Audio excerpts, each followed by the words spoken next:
Episode number 9 की शुरुआत होती है। सारे स्टूडेंट इंसू से लड़ने लगते हैं, लेकिन वो बहुत ज़्यादा स्ट्रांग हो गया था, इसलिए कोई उसको कुछ नहीं कर पा रहा था। अब नामरा भी ज़ोंबी बनने लगी थी और वो इंसू से लड़ाई करने लगती है। तब इंसू कहता है कि तुम हमारे जैसी हो, हम दोनों मिलकर पूरे स्कूल को ख़त्म कर देंगे। लेकिन नामरा उसकी बात नहीं सुनती, वो अच्छी ज़ोंबी रहती है। तभी नामरा को पिटते देख सोयुक वहाँ आता है और इंसू सोयुक को पकड़ लेता है और नामरा इंसू को छत से नीचे फेंक देती है। इतना कुछ होने के बाद भी ओंजू सान से बात नहीं कर रही थी। इधर इंसू की हड्डी टूट जाती है, लेकिन फिर भी वो आगे बढ़ता जा रहा था। तभी हमें क्वारंटीन सेंटर का सीन दिखाते हैं, जहां अभी तक ये नहीं पता चल पाया था कि वायरस का एंटीडोट क्या हो सकता है, क्योंकि ये वायरस कभी एक्टिव रहता तो कभी बदल जाता।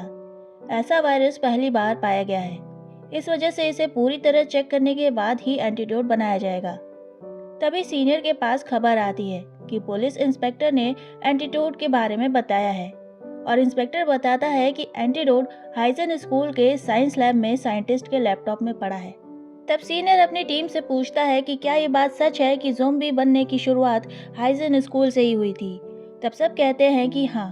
तब वो कहता है कि हाइजन स्कूल जा करके लैपटॉप लेकर आओ। इधर उस लड़के को दिखाया जाता है जिसने खुद की जान बचाई और बाकियों को छोड़ दिया। तभी वो युंजी को देखता है और युंजी कहती है कि मैं वहाँ चिल्ला रही थी, तुमने मुझे बचाया क्यों नहीं। इस पर वो लड़का कहता है कि मुझे लगा तुम मर गई हो। अब युंजी कहती है कि मुझे भूख लग रही है। इस पर वो उसे अपना खाना ऑफर करता है, पर वो बोलती है कि मैं तुम्हें खाना चाहती हूँ। अब छत पर का सीन दिखाया जाता है, जहाँ एक लड़की कहती है कि क्या तुमने नामरा को देखा, अगर वो पूरी तरीके से ज़ोंबी बन गई तो सबसे पहले हम ही पर अटैक करेगी। इस पर नामरा कहती है कि मेरा कोई दोस्त नहीं है, दोस्त कैसे होते हैं मुझे नहीं पता। अगर हम जिंदा बचे तो मैं यही चाहूंगी कि हम सब एक साथ रहें। ये सुनकर उस लड़की को बहुत बुरा लगता है और नामरा से माफी मांगती है। तभी नामरा कहती है कि वो लोग आ रहे हैं। तभी वहाँ एक हेलीकॉप्टर आता है। सब बहुत खुश होते हैं, लेकिन वो लोग उल्टा स्टूडेंट पर ही बंदूक तान लेते हैं। फिर सभी को जमीन पर लिटा दिया जाता है और टेम्परेचर चेक किया जाता है और नामरा का टेम्परेचर कम होने के कारण उसे प्लास्टिक में रैप कर दिया जाता है। सबको लगता है कि उसे ठंड लग रही है। सब बच्चे कहते हैं कि वो ज़ोंबी नहीं इंसान है। फिर सब पूछते हैं कि क्या आप हमें लेने आए हैं, लेकिन इस बात का वो लोग कोई जवाब नहीं देते। फिर हमें आर्चरी रूम का सीन दिखाया जाता है, जहां वो चारों सोचते हैं कि हेलीकॉप्टर हमें बचाने आया है और हमें बाहर निकलना चाहिए। इधर साइंस लैब का सीन आता है, जहां वो टीम ज़ोंबी को एक एक करके मारने लगती है। इधर छत पर बच्चे समझ जाते हैं कि हमें बचाने नहीं बल्कि कुछ ढूंढने आए हैं। तभी एक सोल्जर को वो लैपटॉप मिल जाता है और वो एंटीडोट वाली फाइल भी ट्रांसफर कर लेता है। फिर बच्चों को एक एक करके हेलीकॉप्टर में बैठाया जाता है। सभी बच्चे खुश थे कि अब उन्हें फाइनली रेस्क्यू किया जा रहा है। तभी सीनियर के पास एक खबर आती है, जिसमें पता चलता है कि क्वारंटीन सेंटर में एक ज़ोंबी आ गई है, जो कि हाइजन स्कूल की है, जिसे कुछ समय पहले ही रेस्क्यू किया गया था।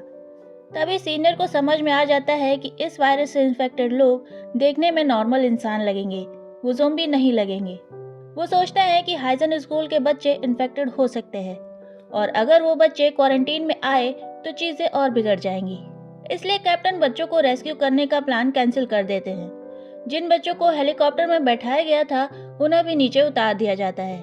किसी को कुछ समझ में नहीं आ रहा था। वो बच्चे कहते हैं कि सबको नहीं तो किसी को तो यहाँ से ले जाओ। कैप्टन के अकॉर्डिंग अब उन्हें शूट करना था। इधर आर्चरी ग्रुप भी बाहर निकलकर चिल्लाते हैं, पर इसका कोई फायदा नहीं होता। ये सब देखकर सान बहुत गुस्सा हो जाता है और हेल्प का साइन भी बिगाड़ देता है। तभी क्वारंटीन सेंटर का सीन दिखाया जाता है। हम देखते हैं कि वो पॉलिटिशियन नामरा की मॉम है। उन पर यह एलिगेशन था कि उन्होंने ओंजू के फादर को, जो कि फायर फाइटर थे, उन्हें भगाने में मदद की थी। तभी वो कहती है कि कैमरा मेरी तरफ करो। तब वो पॉलिटिशियन कहती है कि हमारे साथ वाले फायर फाइटर की बेटी हाइजन में पड़ती है, वो उसे बचाना चाहता था और मैं भी यही चाहती थी कि वो उसे बचाए, इसलिए मैंने उसकी मदद की। वो सारा ब्लेम अपने ऊपर ले लेती है। इस पर साथ वाले लोग कहते हैं कि ये आप क्या कर रही हैं, लेकिन वो नहीं मानती। फिर हमें उंजू के फादर को दिखाया जाता है। उन्हें एक आदमी मिलता है जो उनसे हेल्प मांगता है। उसकी वाइफ प्रेग्नेंट थी और एक कार में बंद थी। कार का गेट नहीं खुल रहा था। तभी अंजू के फादर उसे एक गन और कुछ खाने का सामान देते हैं लेकिन वो उल्टा उन्हें ही गन पॉइंट पर ले लेता है और कहता है कि आप नहीं जा सकते। तब ओंजू के फादर कहते हैं कि आप समझिए, मेरा जाना इम्पोर्टेंट है। कुछ टाइम में यहाँ रेस्क्यू टीम पहुँच जाएगी। लेकिन वो आदमी नहीं मानता।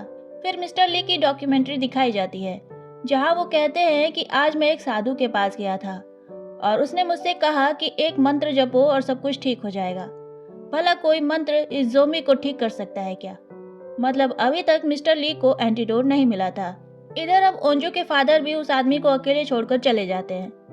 तभी इधर साइंटिस्ट बताते हैं कि इस वायरस का पता नहीं लगाया जा सकता।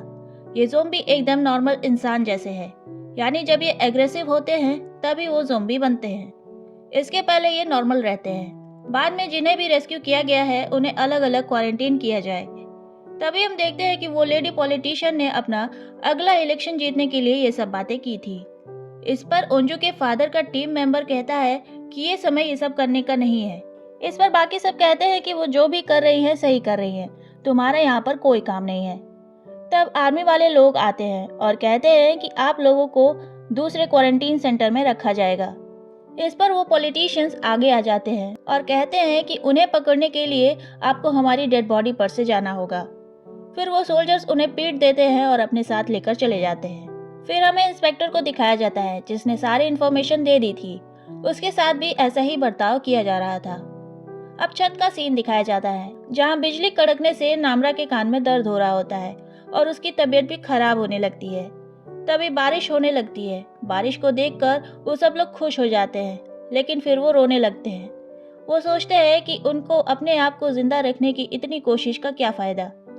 इधर इंसु की भी तबीयत खराब होने लगती है, क्योंकि वो भी ज़ोंबी है। उसके कान में भी दर्द हो रहा था। तब सान कहता है कि यहाँ खड़े होकर उम्मीद करने से अच्छा है कि हम अपनी जान बचाते हुए मर जाएं। सान कहता है कि हमें नीचे जाकर उन पहाड़ियों पर जाना होगा। तब ओंजू कहती है कि हाँ, मुझे वहाँ का रास्ता पता है। मैं अपने पापा के साथ वहाँ ट्रैकिंग करने के लिए गई थी। लेकिन ज़ोंबी का क्या? तब सान कहता है कि नामरा हमारे पास है ना। तब नामरा कहती है कि इस टाइम मैं भी कुछ नहीं कर सकती, मैं बहुत वीक पड़ गई हूँ। वैसे भी ज़ोंबी इस टाइम तुम्हारा कुछ नहीं बिगाड़ पाएंगे। ज़ोंबी और इंसान दोनों की स्मेल पानी में मिक्स हो जाएगी। बारिश तेज है, वो तुम्हारे कदमों की आवाज़ भी नहीं सुन पाएंगे। अगर तुम चाहो तो तुम लोग निकल सकते हो। फिर वो लोग धीरे धीरे नीचे उतरते हैं। इधर आर्चरी ग्रुप भी बॉक्स में छुप गया था और वो भी बाहर निकलते हैं। अब सारे लोग छुपते छुपाते आगे बढ़ते हैं। तब सान कहता है कि अगर कोई भी मारने तुम्हें आएगा तो सबसे पहले मैं उसे डिस्ट्रैक्ट करूंगा। तब ओंजू कहती है कि तुम ऐसा कुछ नहीं करोगे। तभी वो सब एक ट्रक के पीछे छुप जाते हैं, लेकिन सान वहीं रह जाता है और वो अपने सामने अपनी मॉम को खड़ा देखता है, जो कि सान का नाम ले रही थी। और ये एपिसोड यहीं खत्म हो जाता है। तो आज के इस वीडियो में इतना ही। मिलते हैं अगले वीडियो में, तब तक के लिए बाय।